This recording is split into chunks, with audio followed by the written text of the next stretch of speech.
You've probably seen the claims since the White House announcement with Trump, where they said Tylenol in pregnancy causes autism. But here's the fact: there's no proven causal link. Some studies show a correlation, and let's get into this. This is Daily Debunks, September 24th. I'm Stephanie. I voted across many different party lines. I'm an independent researcher and citizen journalist that runs my own news tech LLM, and I source from 10 different news sources to at least source these stories for you. So here's the short of it. Experts from the World Health Organization to the FDA to pediatric and obstetric groups say that evidence is inconsistent, does not prove causation.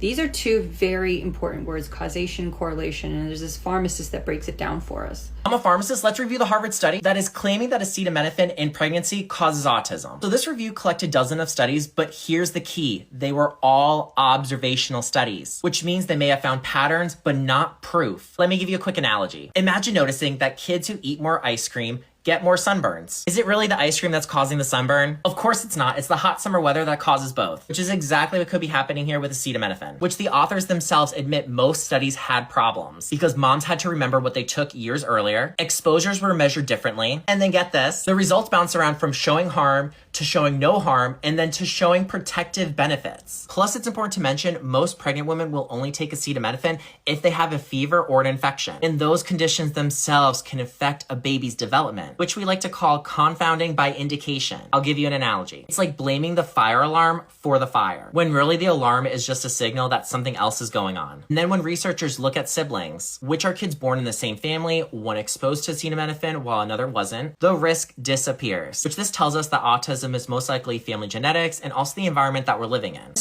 All the studies mentioned during the White House brief were observational. They report an association between long, frequent prenatal acetaminophen use and higher rates of autism and ADHD, but association does not equal causation.